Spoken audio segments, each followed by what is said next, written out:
Welcome to Front Office Pros. Today, we're going to be going through our updated top 24 Dynasty safety rankings with tiers. We're getting close to the end of our rankings with tiers episodes. Joe, why don't you start us off with tier number 1? What do you got there? All right, in tier number one, I've got Brian Branch. And at number 2, I've got Kyle Hamilton. All right, at number 1, I've got Brian Branch. Number 2, Kyle Hamilton. And number 3, Antoine Winfield Jr. It's interesting because when we did this episode, I can't remember when we've done it because we've done it so many times now.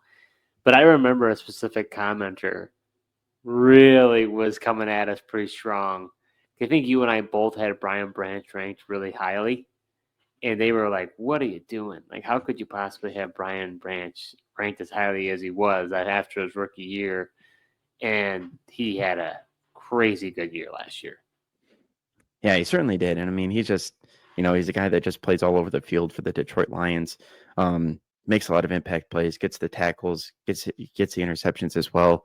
I mean, just everything he's been able to do. And then the fact that, he's only 23 years old as well. So all that factored in there is, why I got him at the top. Sure, Yeah, why you do as well. Yeah, I mean, he jumped from 74 total tackles to 109 total tackles, right? I mean, he's a guy who's all over the field. I was worried about him.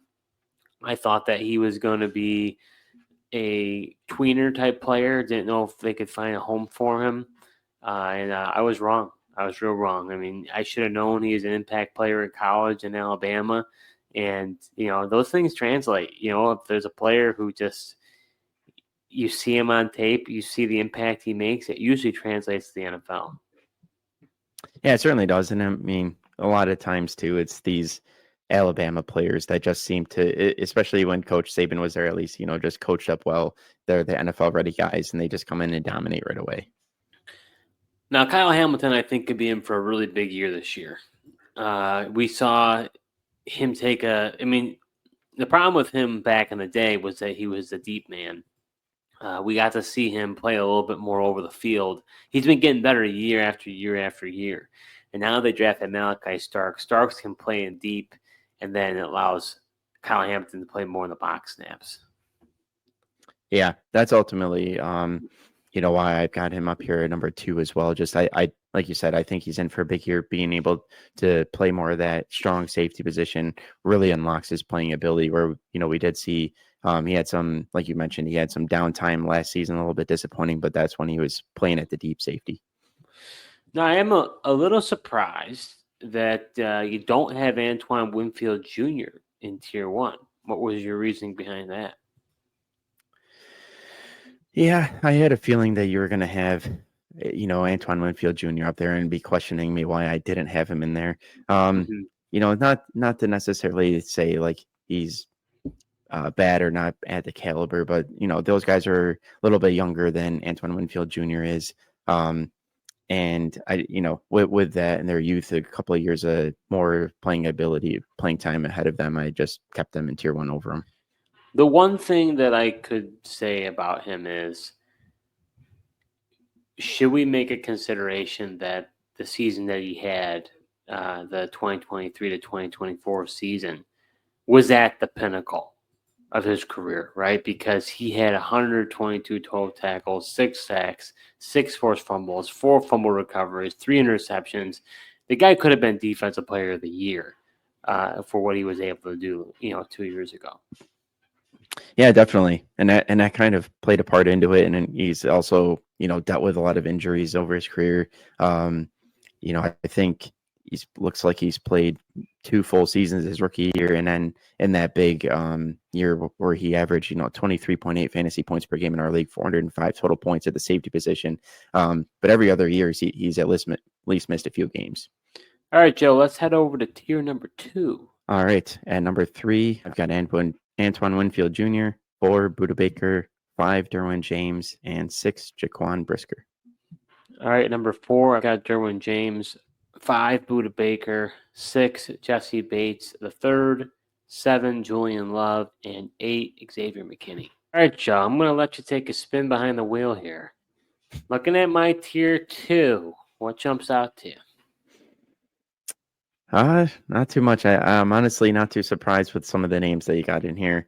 I know most people might say Julian Love at 7, but Julian Love's actually a guy that I like a lot as well. And ever since he's, even his last year with the Giants, and then since he's become to Seattle, I mean, he's been pretty consistent in terms of fantasy, and honestly, he's been one of the top safeties in our league. He really has been, and that's where I feel like I had to put him in there. I actually, when last time we did this, I didn't change my top 7. My top 8. I kept them exactly the same. I didn't have any adjustments there. I mean, you just look at what he's been able to do, like you said, over the past 3 years. He's been a very productive player. Now, it will be interesting to see with Nick Emanwari now there. Does that change anything for him? I don't really know. And maybe is that part of the reason why you didn't have him in tier 2? Yeah, I think that definitely played a part. Especially that Nick Emanwari.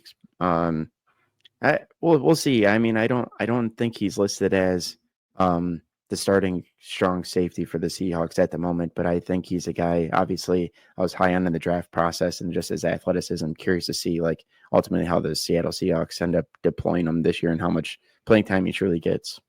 Yeah, I do think that Buda Baker is really interesting because ultimately he ended up having his best year of his career this past season with 164 total tackles.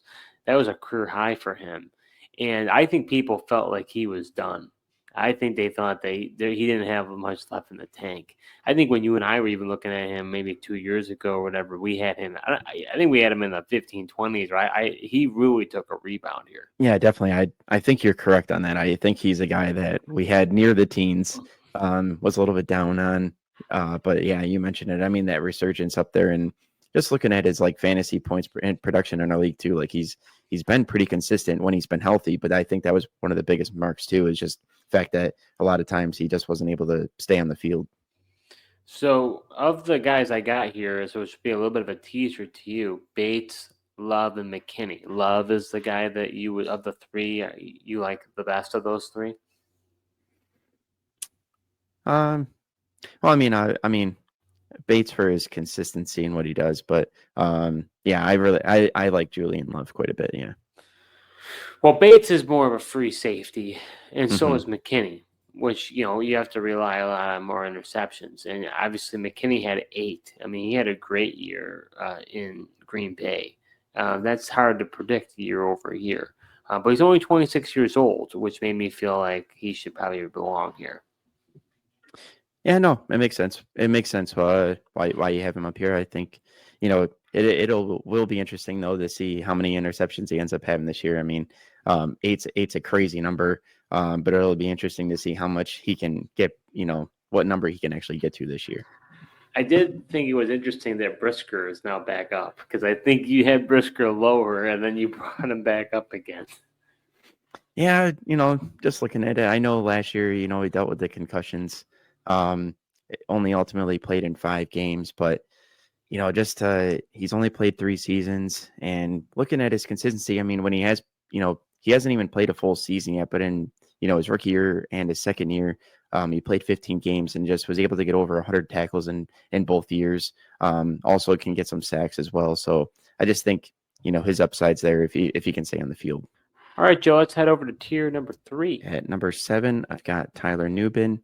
At number 8, Jesse Bates. 9, Xavier McKinney. 10, Nick Cross. 11, Julian Love. And 12, Jeremy Chin. All right, at number 9, I've got Jaquan Brisker. 10, Nick Emanwari. 11, Tyler Nubin. 12, Kyle Duggar. 13, Jeremy Chin. And 14, Cam Bynum.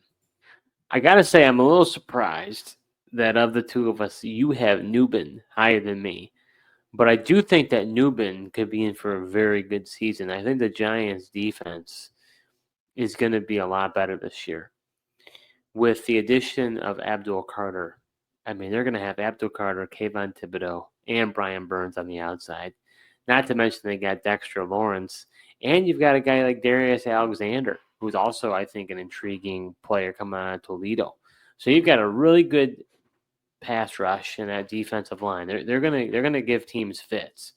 And then on top of that, they bring in Javon Holland. Javon Holland is that deep safety. So that allows Newbin to really kind of play all over the field. So because of that pressure, you're going to see quarterbacks, I think, make mistakes. And I think Newbin could be in for a really good season. Yeah, I think can too. I mean, that's why I got him up here high, and plus just the youth factor heading into his second year. But it's both the guy that we both like coming out of Minnesota, but being able to be that starting, strong safety for the Giants. And you mentioned his ability for them to kind of be able to use him as a chess piece and move him over and create some mismatches on the defensive side of the ball. The reason why I've got him as high as I do. So, what's your thoughts on Nick Cross? He's one of the most difficult guys to rank, to be honest with you. And they brought in Cam Bynum, which I rank him higher than you do. But what's your thoughts on Cross? Yeah, I mean, obviously, last year is more of an anomaly for him, for kind of the first year we see him burst onto the scene. But, again, he's going to be the strong safety there for the Colts, where Bynum's going to be more of the deep safety guy, which is why ultimately I have him ranked lower than you do there. But I don't know. I just think there's a chance. We'll see with the new system that's coming there on the defensive side of the ball. But I mean, who's to say that Nick Cross can't keeping a reasonable, IDP asset here? Yeah, could very well be. One also guy I thought was kind of interesting. You and I both ranked pretty high, and he was 11th in our league last year. Was Jeremy Chin. Honestly, we would argue he had the best year of his career this past year with Washington, and I was excited for him, but I didn't. I hated that landing spot because you had Bobby Wagner and Frankie Louvu there. I know So I was much higher on Chin last year than you were. yeah, and I was just like, I don't know. The tackle opportunities aren't really there. But now that he's going to the Raiders, and now that Morig is no longer there, I mean, watch out. I think Chin could be in for a real good year. Yeah, I agree. I mean, I like the landing spot with the Raiders. And then, we've seen it too. Pete Carroll, and we've seen the safety position be a great benefactor for the Pete Carroll type defenses, even back to, when they had guys like Cam Chancellor back there, and everything else part of the Legion of Boom. So I think Jeremy Chin, even though I would have liked to seen him with the Commanders again and stay with Dan Quinn, just because he had such a great season. But I mean, if he was going to go anywhere, the Raiders is a great opportunity for him. Speaking of Legion of Boom, I have Nicky Mamori ranked higher than you. Was this a consideration for you at all in tier 3, or you viewed him later? You feel like he's got some risk? Yeah, he was definitely in the conversation, trying to just figure out where to slot him. It was kind of a tough place to figure out where he's ultimately going to be slotted. But I don't have him too far. You just, you have him in the top 10. I don't have him too far off from you, though. Now, one guy that I noticed that you're going to be a little bit far off from me on is Kyle Duggar. Yep. What's you don't like him? Not that I don't like him. I'm just, yeah, he's approaching 30 years old here. He's only got 1 year left on his deal with the Patriots. That was kind of the concerning part for me. You'll see a lot of these guys that only have like 1 year left in their deal, not sure what's going to happen. I ended up dropping them a little bit in my rankings versus other guys that have more stability. But if the Patriots were to resign him, I mean, he's been an absolute staple in the back end of that defense. Where if I knew he had more stability or was going to stay with the Patriots, I would put him higher. Yeah, it's interesting. I mean, you wouldn't think that he's that old. I mean, he's only played in the NFL for 5 years, 5 seasons. So he just came in as an older rookie because you wouldn't think that, you would think that he's a lot younger. Yeah, when I saw that, he's approached, I believe he 29 going on 30 here. That was also a factor for me. Yeah, no, that's fair. I mean, maybe that's something I overlooked, honestly, looking at it. But I do think that he's been the model of consistency these past 4 seasons. And that's hard to come by when you get someone that consistent for that long. And I think he'll continue to be consistent, too, in New England for this next year. Yeah, I think for this upcoming season, he's going to be good again. My concern was more so what's going to happen after this year. All right, Joe, let's head over to tier number 4. Okay, at number 13, I got Kirby Joseph, 14, Josh Metellus, 15, Cole Bishop, 16, Nick Emenwore, 17, Cameron Kinchins, and 18, Talanoa Hufunga. All right, number 15, I got Minkah Fitzpatrick, 16, Grant Delpit, 17, Josh Metellus, 18, Brandon Jones, 19 Trayvon Moehrig, and 20 Nick Cross. This is where the wheels start falling off of the car here, or the cart, I should say, because you and I are going to be going in way different directions. You don't have Minka Fitzpatrick in your top 24. I don't have Kirby Joseph in my top 24. I have Brandon Jones in my top 24. You don't, I think, right? I do. Oh, you do. Okay. Yep. I do. You've got Hufanga. I don't have Hufanga. I have Moehrig. Do you have Moehrig? Yep. Okay, you got Moehrig. Do you have Delpit? Yep. Okay. So you've got some of those guys. So the guys that you don't. So more so, I don't have Minka, but I don't have Kirby, and I don't have Hufanga. So help me with your thought. You're our resident Broncos fan here. So I have Jones higher than Hufanga. I think a lot of the reason why it's just based on the health that Hufanga really has been able to stay healthy. But what do you think? My guess, what you're going to tell me is Jones is going to be more of the free safety, and Hufanga is going to be more of the strong safety. Is that what things are that we're hearing from Broncos OTAs and minicamp?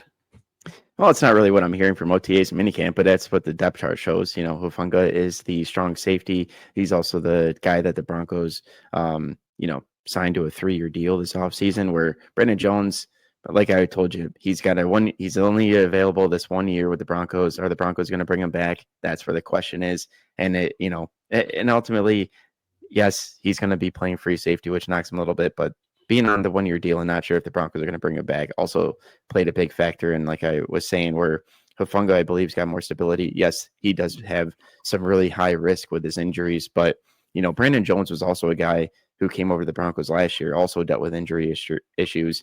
The Broncos figured that out. Broncos have just been figuring out a lot of injuries, and Sean Payton's, and his ideas, he's keeping guys healthy. We'll see what happens with Hufanga, but he's a guy where if he is going to be able to stay healthy, and he's a guy that I'm expecting the Broncos to, like we were mentioning with a lot of these guys, move him around and blitz him. They're really excited to have him. And to me, he's got a lot of upside, just like you mentioned, though, is can he stay on the field? But if he can, he'll be deserving of this spot here. Yeah, at the end of the day, Brandon Jones finishing as a safety 6 in our league, he just really came on the scene for the Broncos. It's just hard to ignore. Yeah, no, trust me, it was hard. And only 27 years old too. Oh yeah. It was, hard for me to end up putting him in my tier 5 off of the season. But I just curious to see, what this ultimately looks like and what type of role he's going to have. But he still will have a role. But I just with him playing more of that deep safety, though, because Hufunga's not that guy. He's definitely strong safety. Yeah, I also find it interesting that you're higher on Bishop and Kinchins over than me, because I was a big Kinchins guy coming out of the draft last year. I think we had talked about it. Yeah, you were. But both of those guys you got higher than me. Yeah, here's where I prioritize some youth, both second-year players. Bishop really hasn't gotten the opportunities yet, but when he has gotten the opportunities, he has shown it, and he's going to, be the strong safety guy for the Bills. And, they got DeMar Hamlin, which I don't think Hamlin should be holding Bishop back. And, you saw when Rapp got injured, Bishop really stepped in. So if Rapp gets injured again, that'll also create extra opportunity for Bishop here as well. Yeah, if Bishop doesn't start for the Bills, he's entering bust territory. There's no reason why he shouldn't see the field. Sure, whatever he needed to acclimate, whatever he needed to do, that's fine. Some rookies don't have that immediate impact, and that's okay. But he should definitely be a starter next year, and if he's not, I'd be concerned. Yeah, that would be concerning if he's not. But I think he definitely should win a starting job this season. Yeah, and Kinchin showed some flashes too last year. I think he probably showed more than Bishop, if memory serves me right. He did. And the impressive part with him was he started the season mainly as a special teams player, but then played the last 10 games of the season, and he just really was impressive. And he was getting those interceptions, which is he's going to need if he's going to continue to play free safety, but also a decent tackle numbers as well.